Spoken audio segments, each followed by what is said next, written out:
Salut, bienvenue dans la base de Popo Popper, la chaîne qui aime le popper. Quelles sont les 10 cartes communes à retenir de ce nouveau set Secret of Strixhaven? Je vous ai sélectionné 10 cartes communes que je retiens dans ce nouveau set. Alors spoiler, l'extension ne va pas révolutionner le format, mais elle arrive avec quelques cartes qui pourront peut-être trouver une place en side ou varier un peu la manière de jouer votre archétype préféré. Et autant vous le dire tout de suite, il y a un archétype qui est clairement avantagé dans cette sortie. On commence avec du bleu et procrastination, un rituel qui pour un mana bleu et X mana engage une créature et lui met 2 fois X marqueur étourdissement. C'est une gestion de tempo assez séduisante. Pour quelques manas seulement, on neutralise une grosse menace pendant plusieurs tours. Très très bon sideboard dans un mono bleu ou un Azorius Control. Pour 2 manas, dont une blanche, l'acolyte fracassé est un body 2-2 avec le lien de vie. Et pour un mana et son sacrifice, il permet de détruire un artefact ou un enchantement. C'est un commando Katar en plus solide et c'est assez utile contre les decks Affinity en détruisant par exemple un terrain artefact ou les Mir Enforcer et les nouveaux Ultron Monitor qui nous embêtent. En vert, l'éphémère décomposition glorieuse vous permet pour 2 manas dont un vert de détruire un artefact, d'infliger 4 points de dégâts à une créature volante ou de se recycler en gérant le cimetière.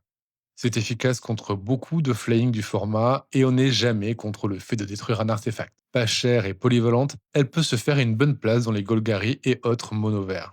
L'agitateur de Grava, lui, c'est une créature 1-4 pour 3 dont un rouge. Elle vous permet de recycler une carte en arrivant.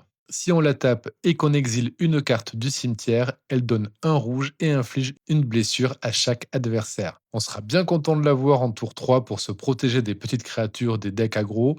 Solide avec ses 4 en défense, elle résiste à pas mal de removal et pourra peut-être vous accompagner plus tard dans la partie pour piquer quelques points de vie supplémentaires à votre adversaire.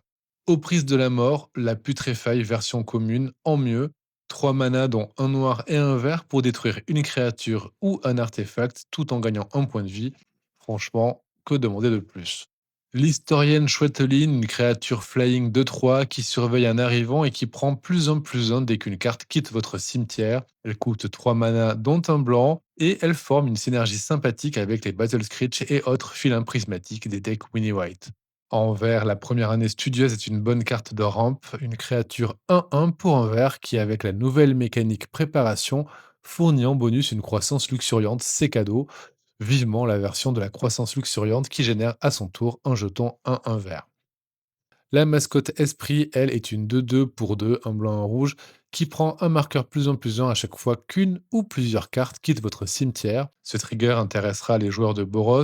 Sachez que Secret of Strixhaven propose 6 mascottes bicolores. Je vais vous parler de la Golgari qui est un peu chère, 3 manas dont un vert et un noir, mais c'est un genre de frère de Bandajani avec le piétinement qui n'est pas à négliger.